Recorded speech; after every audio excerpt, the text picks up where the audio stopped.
60 साल का जालिम ससुर अपनी 20 साल की बहू के साथ 5 साल तक गलत काम करता रहा। राज जानकर आपके भी होश उड़ जाएंगे। मेरे पति की मौत के बाद मैं और मेरे ससुर घर में अकेले रहते थे। एक दिन वह मेरे कमरे में आए और कहने लगे, क्या तुम्हें अपने पति की कमी महसूस नहीं होती? इतना कहते ही उन्होंने कमरे का दरवाज़ा और लाइट बंद कर दी और मेरे मुंह को दुपट्टे से बांधकर पूरी रात मेरे साथ। मेरा नाम प्रियंका है। मेरी कहानी मेरे ससुराल में हो रहे मेरे ऊपर जुल्म पर है। ईश्वर ऐसा ससुर किसी को ना दे जैसे मेरे थे। मैं उनकी विधवा बहू थी। वह मुझ पर 5 साल तक जुल्म करते रहे। घर में मौजूद सब लोग मेरे बारे में तरह तरह की बातें कर रहे थे। वह लोग इस बात पर बहस कर रहे थे कि आखिर मेरे विधवा हो जाने के बाद मैं अपने ससुराल में रहूं या मायके में। मेरी भाभी नहीं चाहती थी कि मैं उनके घर जाकर रहूं। वह बार बार यही बोले जा रही थी, तेरे भाई की आमदनी बहुत ज़्यादा कम है। तो वह मेरे साथ मेरे 2 बच्चों का बोझ उठाने से कतरा रही थी। मेरा भाई भी किसी न किसी तरह मेरे ससुर से यही बोले जा रहा था कि आप प्रियंका को इसी घर में रहने की जगह दे दीजिए, हमेशा के लिए। आखिर वह भी तो इस घर की बहू है। मेरी माँ बेचारी चुपचाप वहाँ बैठी सबकी बातें सुनती रही। शायद वह कुछ बोलने की स्थिति में नहीं थी। वह भी भाई भाभी के सहारे थी। मैं चुपचाप सर झुकाकर बैठी थी। ना उनकी बहस में कुछ बोल सकती थी और ना ही उनसे यह कह सकती थी कि मुझे आखिर क्या करना है। मेरे पति, उनका नाम सोनू था। उनके जाने के बाद जैसे मेरी दुनिया ही उजड़ गई थी। मैं बिल्कुल अकेली पड़ चुकी थी। मेरे साथ साथ मेरे बच्चों को भी यतीम कर दिया था। सोनू से मेरी पसंद की शादी तो नहीं हुई थी, लेकिन शादी के बाद हम दोनों एक दूसरे को बेपनाह चाहने लगे थे। और जब हमारे 2 बच्चे इस दुनिया में आए तो हमारी ज़िंदगी हर तरह से पूरी हो चुकी थी। यह बच्चे हमारे प्यार की निशानी थे और हमारी ज़िंदगी बहुत अच्छे से गुजर रही थी। ससुराल में मुझे किसी भी चीज़ की कोई परेशानी नहीं थी। सास तो मेरी पहले से ही नहीं थी, वह मेरी शादी से पहले ही गुजर चुकी थी। सोनू सिर्फ 2 भाई बहन थे। एक ही बहन थी जो शादीशुदा थी। उनका ससुराल हमारे घर से बहुत दूर था, जिसकी वजह से वह सिर्फ साल में एक बार ही आती थी। घर में सिर्फ मेरे ससुर, मेरे पति और मेरे 2 बच्चे थे। कुछ दिनों से सोनू को ऑफिस की तरफ से कुछ परेशानियां थीं, जिसकी वजह से वह बहुत उदास रहने लगे थे। उनकी कंपनी में बहुत लॉस होता जा रहा था, जिसकी वजह से काफ़ी वर्कर्स को कंपनी से निकाला जा रहा था। सोनू भी उसी वजह से बहुत परेशान थे कि अगर कंपनी ने उन्हें भी वहाँ से निकाल दिया तो वह दूसरी जॉब कैसे ढूंढेंगे, क्योंकि अच्छी कंपनी में नौकरी मिलना आज की तारीख में बहुत ही मुश्किल बात है। वह दिमागी दबाव का शिकार हो रहे थे। मैं उनको बहुत समझाती और तसल्ली देती कि आप फिक्र ना करें, सब कुछ ठीक हो जाएगा, ईश्वर पर छोड़ दें। लेकिन वह मुझसे कहते कि यह नौकरी भी मुझे बहुत परेशानी से मिली थी। काफ़ी दिन तक मैं बेरोजगारों की तरह फिरता रहा था। वह परेशानियों में डूबते चले गए। मुझे इस बारे में बिल्कुल पता नहीं था कि उन्होंने इस परेशानी को अपने दिल से इतना लगा लिया है। वह दिमागी तौर पर बीमार हो गए। फिर एक दिन कंपनी से बुरी खबर आई, जिसने मेरी दुनिया हमेशा के लिए उजाड़ दी। पता चला कि उनको भी नौकरी से निकाल दिया गया है। उनके साथ के वर्कर्स का कहना था कि सोनू को अचानक बाईं तरफ बहुत तेज़ दर्द उठा था। वह अपने इस दर्द को नज़रअंदाज करके काम करने में बहुत ही व्यस्त रहा और फिर पसीने से उसका चेहरा लाल हो गया था। वहीं कुर्सी पर बैठे बैठे बेहोश हो गया। फिर बाद में पता चला कि सोनू को हार्ट अटैक हुआ था, जो उनके लिए जानलेवा साबित हुआ। मेरे दोनों बच्चे इतने छोटे थे कि अभी स्कूल भी नहीं जाते थे। छोटा वाला बेटा तो 2.5 साल का था, जबकि बड़ा बेटा 5 साल का था। मुझ पर तो जैसे परेशानियों के पहाड़ ही टूट पड़े थे। इतनी बड़ी ज़िंदगी मेरे सामने पड़ी थी। मेरे भाई की बातों से साफ जाहिर था कि वह मुझे किसी तौर पर अपने पास रखने को तैयार नहीं है। मेरे ससुर ने भी उनसे कह दिया कि सोनू के जाने के बाद प्रियंका का इस घर पर पूरा हक है, वह यहाँ रह सकती है। मेरे भाई और भाभी ये बात सुनकर बहुत खुश हुए और मेरे ससुर को कहने लगे, आप कितने बड़े दिल के हैं जो अपनी बहू और अपने पोतों का इतना ख्याल रख रहे हैं। मेरे ससुर पहले आर्मी में नौकरी करते थे। अपनी रिटायरमेंट के बाद वह आज़ादी की ज़िंदगी गुजार रहे थे। वैसे भी उनकी पेंशन से मिलने वाली रकम इतनी थी कि अगर वह अपने साथ 3 आदमियों को पाल भी लेते तो उन्हें कोई फ़र्क नहीं पड़ता था। लेकिन वह एक कंजूस व्यक्ति थे, इसलिए अपनी पेंशन सारी वह बैंक में जमा रहने देते और हमें एक पाई तक न देते थे। मेरे ससुर नीचे अपने कमरे में रहते थे। मैं तीनों टाइम का खाना उनके कमरे में पहुंचा देती और कभी कभार चाय भी बनाकर उन्हें दे आती थी। लेकिन वह अपनी कमाई में से हम पर एक पाई भी खर्च करने को तैयार नहीं थे। तो सोनू ने मुझे समझाते हुए कहा कि आखिर उन्होंने अपनी दौलत का करना क्या है, सब हमारे लिए ही तो है, जमा कर रहे हैं तो करने दो। यह बातें सुनकर मैं खामोश हो जाती और सोचती कि सही ही तो कह रहे हैं। सोनू के जाते ही वह रिश्ता भी मेरे लिए ख़त्म हो चुका था, लेकिन एक रिश्ते से वह मेरे बच्चों के उनके दादा थे। मैं अपनी माँ की मजबूरी समझ सकती थी और उनकी कुछ ना बोलने की वजह भी मेरे समझ में आ गई थी। वह भाई के आगे कुछ भी नहीं कर सकती थी। मेरे पति को मरे हुए अभी कुछ ही दिन हुए थे, इसलिए मैं बाहर नहीं जा सकती थी और ना ही किसी पराये मर्द के सामने आती, इसलिए चुपचाप अपनी ज़िंदगी का फैसला होते देख रही थी। मेरी नंद सोनू के मरने पर नहीं आ सकी थी। उसके बच्चा होने वाला था और डिलीवरी में 2 दिन ही बाकी रहे थे, लेकिन उस बेचारी का सदमे से बुरा हाल था। वह अपने भाई की खबर सुनते ही बहुत बेचैन हो गई थी, जो अपने भाई की मौत पर भी आखिरी बार उसको देखने नहीं आ सकी। फिर माँ और भाई मेरे सर पर हाथ रखकर चले गए। जाते जाते माँ ने मुझे कहा, बेटी अगर तुझे कोई परेशानी हो तो फ़ौरन ही मुझे बता देना। मैं अपनी माँ की बात सुनकर सोच रही थी कि ज़िंदगी में परेशानियों के सिवा बचा ही क्या है, लेकिन उनकी यह तसल्ली भरी बातें मेरे दिल को सुकून पहुँचा रही थीं। उन लोगों के जाने के बाद मैं इस सोच में डूबी थी कि मैं इतने बड़े घर में भला अकेली कैसे रहूँगी। मेरे ससुर तो पूरा दिन अपने नीचे कमरे में ही रहते हैं। वह कभी भी ऊपर नहीं आते, बल्कि मैं खाना देने और चाय देने की वजह से नीचे चली जाती थी और बच्चे भी खेलने की वजह से नीचे चले जाते थे। लेकिन मेरे ससुर को बच्चों से कोई ख़ास दिलचस्पी नहीं थी, इसीलिए वह थोड़ी देर बाद बच्चों को कहते कि ऊपर जाओ अपनी माँ के पास और ऊपर ही जाकर खेलो। वह और लोगों की तरह बच्चों से कोई ख़ास लगाव नहीं करते थे। सोनू मुझे कहते थे कि शायद वह अपनी आर्मी जैसी लाइफ गुजार कर आए हैं, तो इसलिए बच्चों के साथ ऐसा व्यवहार करते हैं। कोई बात नहीं, अपनी ज़िंदगी के मालिक हैं, जैसा चाहें वैसा रहें। अब मैं अपनी छोटी छोटी ज़रूरतें पूरी करने के लिए अपने ससुर की मोहताज हो चुकी थी। मुझे कुछ भी मंगवाना होता तो मुझे उनसे कहना पड़ता। मैं उठी और किचन में जाकर खाना बनाने लगी। मैं सोचने लगी कि बच्चों के उठने से पहले ही खाना बनाकर तैयार कर लेती हूँ। जल्दी जल्दी खाना बनाकर रख दिया था। मैं सोचने लगी कि पहले खाना बनाते ही मुझे ससुर जी के पास नीचे लेकर जाना होगा। पहले की बात और थी, लेकिन अब मुझे नीचे जाना अजीब सा लग रहा था। लेकिन फिर मेरे दिल में ख्याल आया कि आखिर पैसों के लिए भी तो मुझे अपने ससुर के आगे हाथ फैलाना पड़ेगा, तो उनको खाना या उनका कोई काम करने में क्या हिचकिचाना। यही सोचकर मैं एक ट्रे में सारा खाना रखा और अपने ससुर को देने के लिए नीचे आ गई। मैं उनके कमरे में उनके बेड पर खाना रख दिया। कमरे के बाथरूम से पानी गिरने की आवाज़ आ रही थी। मुझे लगा शायद वह नहा रहे थे। मैंने सोचा कि जब तक वह नहाकर आएंगे तो खाना ठंडा हो चुका होगा। यही सोचकर मैं खाना उठाया और वापस मुड़ने लगी। तभी बाथरूम का दरवाज़ा एकदम से खुला था। शायद ससुर जी नहाकर फ्री हो गए थे। मेरे हाथों में खाने की ट्रे थी। उन्होंने सिर्फ पजामा पहन रखा था, जबकि उनके शरीर पर दूसरा कोई कपड़ा मौजूद नहीं था। मैंने अपनी नज़रें नीचे झुका ली और फिर उनसे कहने लगी कि मैं आपके लिए खाना लाई थी। उन्होंने मुझसे कहा, खाना बेड पर रख दो। मैं वह खाना उनके बेड पर रखा और वह वापस मुड़ने लगी कि अचानक से मैं अपने पीछे खड़े ससुर से टकरा गई। मैंने उनसे कहा, मुझे माफ़ कर दीजिए, मुझे नहीं पता था कि आप मेरे पीछे खड़े हैं। वह भी मुझसे माफ़ी मांगने लगे और कहने लगे, नहीं, मैं अपना चश्मा उठा रहा था। मैं जल्दी से घबराकर कमरे से बाहर आ गई। मुझे बड़ा अजीब सा महसूस हो रहा था। रसोई में सारा राशन ख़त्म हो गया था। मैं सोच रही थी कि ससुर जी से कहती हूँ कि रसोई में राशन भरवा दें। मैं मौके की तलाश में थी कि उनसे बात करूंगी। दोनों बच्चे जाग रहे थे, इसलिए उनके सामने बहुत सारे खिलौने रखकर उन्हें खेलने के लिए लगा दिया और खुद राशन की बात करने के लिए ससुर जी के कमरे में चली गई। वह बिस्तर पर लेटे हुए थे, लेकिन जाग रहे थे। कमरे में अंधेरा था और मुझे कुछ दिखाई नहीं दिया, तो मैं धीमे से उनको आवाज़ लगाई, ससुर जी, मुझे आपसे कुछ बात करनी है। वह आवाज़ सुनकर एकदम उठकर बैठ गए। फिर मुझे इशारे से अपने पास बुलाया, यहाँ आओ, जो भी बात करनी है तसल्ली से बैठकर करो, मेरे पास आओ। उनका ऐसा कहना मुझे थोड़ा अजीब लगा, लेकिन उनके सामने दूसरी तरफ बेड पर बैठ गई। कमरे का माहौल अजीब सा खौफनाक हो रहा था, क्योंकि कमरे में हम दोनों अकेले थे। मुझे डर लग रहा था। फिर मैं जल्दी से उनसे कहा, ससुर जी, किचन का सारा राशन ख़त्म हो चुका है, आपकी मेहरबानी होगी अगर आप डलवा देंगे तो। मेरी बात सुनकर वे कहने लगे, क्यों नहीं, मैं तुम्हारी जिम्मेदारी उठाई है। अब तुम्हें किसी भी चीज़ की परेशानी हो तो बिना झिझक मुझे कह सकती हो, तुम्हें परेशान होने की ज़रूरत नहीं है। उनकी नज़रें मुझ पर जमी हुई थी। मैं नज़र झुकाकर बैठी थी।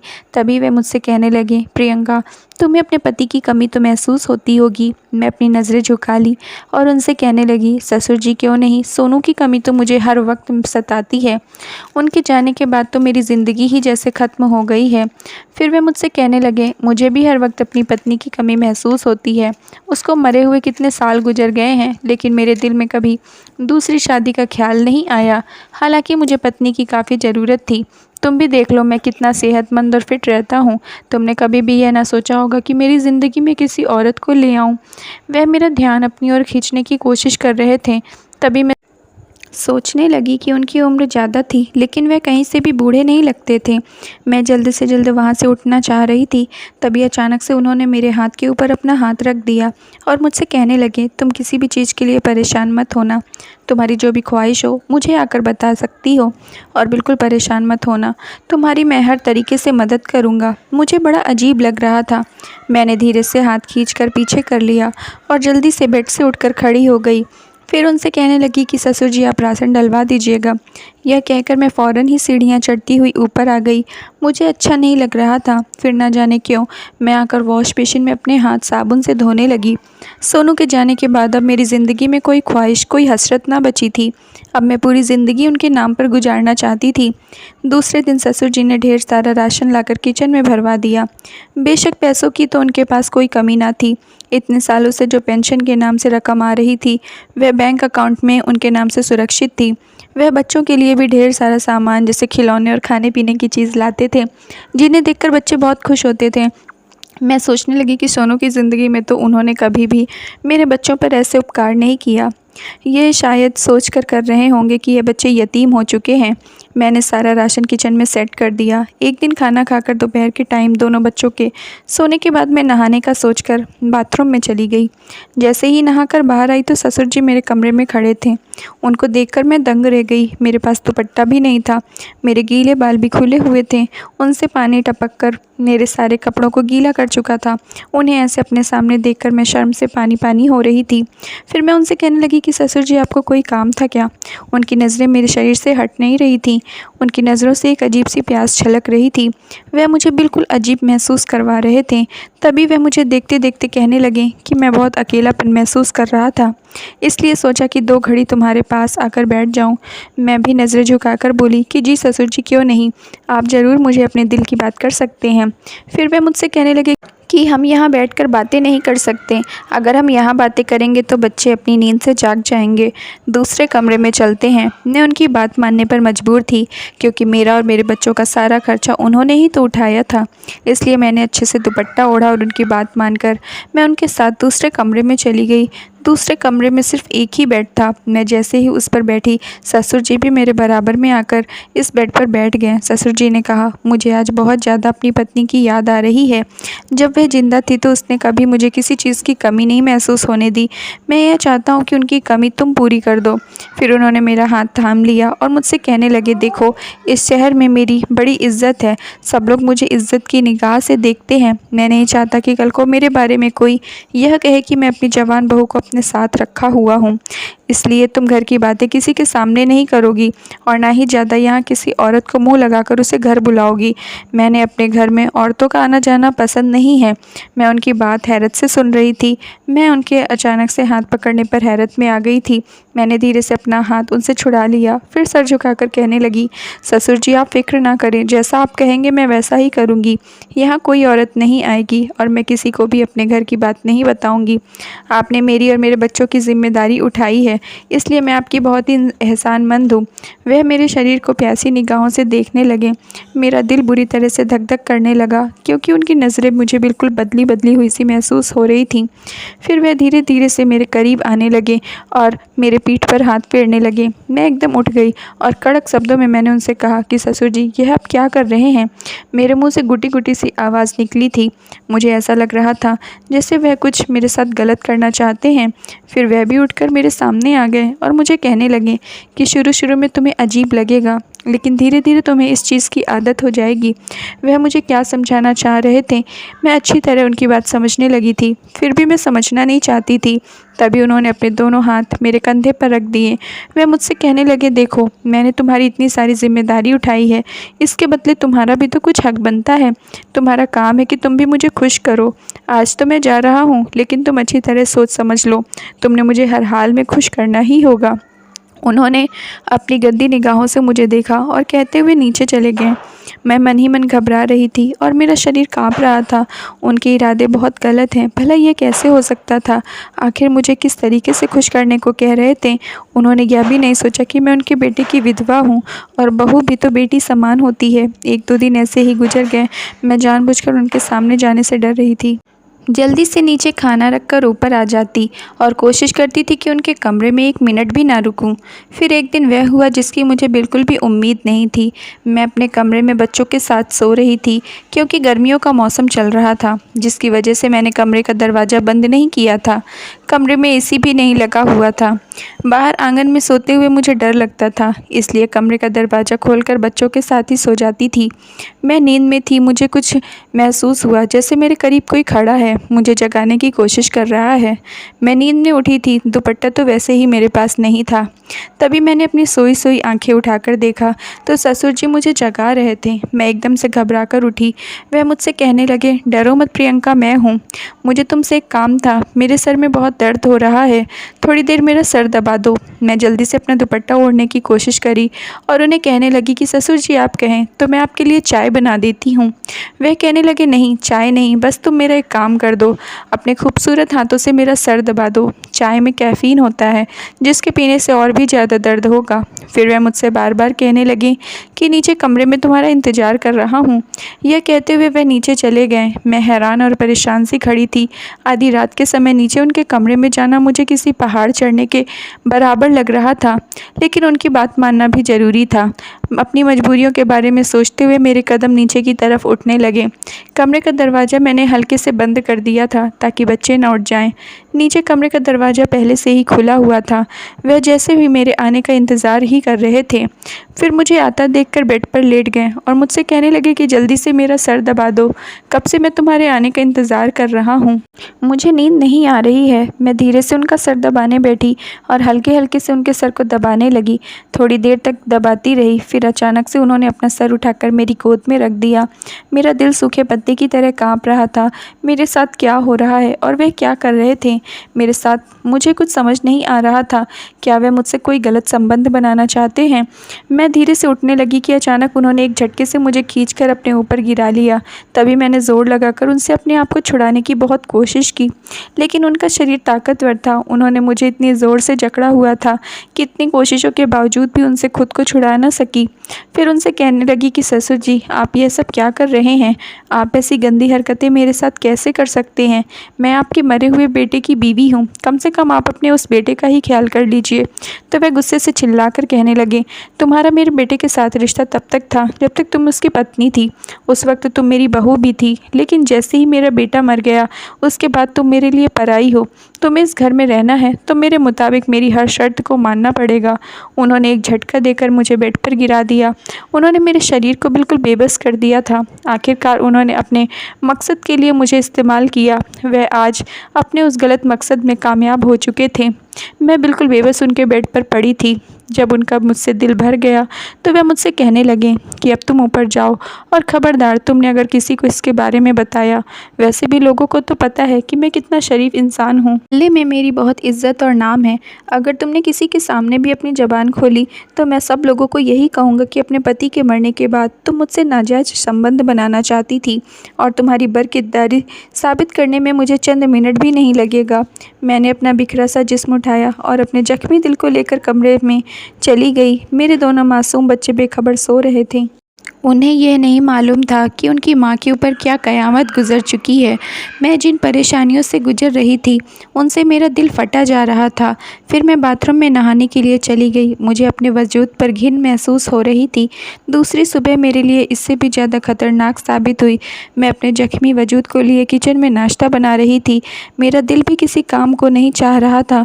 मैं अब नीचे भी जाने से डरती थी, लेकिन मुझे अपने ससुर को नाश्ता भी देना होता था। कैसे वे खुद ही ऊपर आ गए। मुझे किचन में आकर कहने लगे, तुम आज नाश्ता लेकर नीचे क्यों नहीं आई?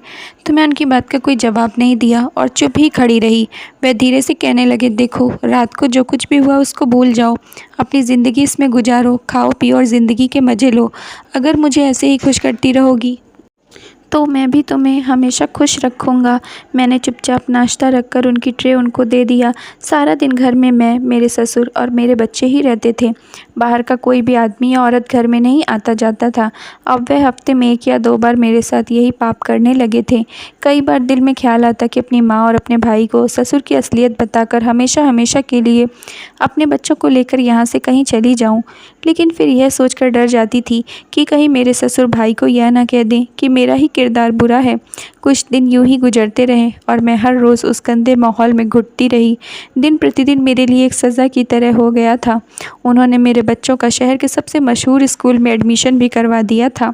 उनका कहना था कि अगर तुम मेरा कहना ऐसे ही मानती रही तो वह मेरे बच्चों को उनके आराम के लिए हर अच्छी से अच्छी चीज़ घर में मौजूद करवा देंगे। लेकिन मैं अंदर से ख़त्म होती जा रही थी। पर जब मुझे अपने बच्चों का ख्याल आता तो सोचती, मेरे मरने के बाद इन बच्चों का क्या होगा। यह बच्चे मेरे और सोनू की निशानी हैं। एक दिन वह हुआ जिसकी मुझे आशा भी नहीं थी।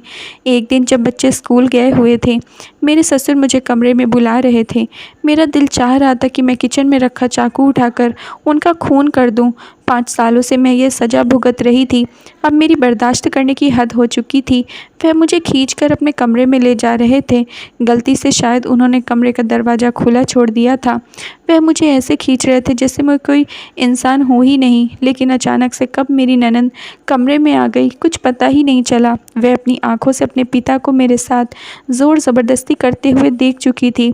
उसकी आंखों में अपने पिता के लिए सख्त नफ़रत थी। मैं ज़ोर ज़ोर से रो रही थी और कहती मुझे छोड़ दीजिए, और गिड़गिड़ाते हुए उनके आगे हाथ पैर जोड़ रही थी। ससुर जी, भगवान के लिए बस करें और मुझे जाने दीजिए। मेरी ननद अपने पिता के पास आई और कहने लगी, मैं सोचती थी मेरे पिता कितने बड़े दिल के आदमी हैं, जिन्होंने अपने बेटे के मरने के बाद अपनी विधवा बहू और उसके बच्चों की जिम्मेदारी अपने सर उठा ली।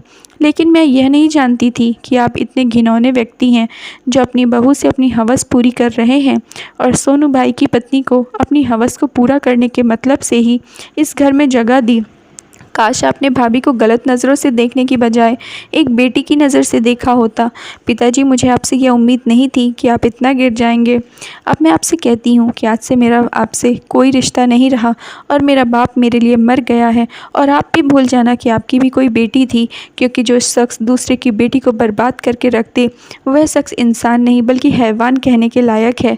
मेरी ननद रोती हुई वहाँ से चली गई। एक दिन पता चला कि मेरे ससुर अपना सब कुछ छोड़ छाड़ कर कहीं चले गए हैं। किसी को उनके बारे में कुछ पता ना चल सका आखिर वह कहाँ चले गए थे। लेकिन उनके कमरे में एक कागज़ ज़रूर था जिस पर वसीयत बनी हुई थी। वह अपना सब कुछ मेरे और मेरे बच्चों के नाम कर गए थे। शायद उन्हें अपनी गलती का पछतावा हो गया था, इसीलिए उन्होंने अपनी सारी ज़मीन जायदाद मेरे और मेरे बच्चों के नाम कर दिया था। जैसा मेरे साथ हुआ है, ऐसा किसी की पत्नी के साथ नहीं होना चाहिए। मैं दुआ करती हूँ हर विधवा औरत को अच्छी ज़िंदगी मिले और इज़्ज़त भी। Thank you friends. अगर आप लोगों की स्टोरी पसंद आई हो तो प्लीज़ लाइक कर दीजिए और चैनल को सब्सक्राइब कर लीजिए।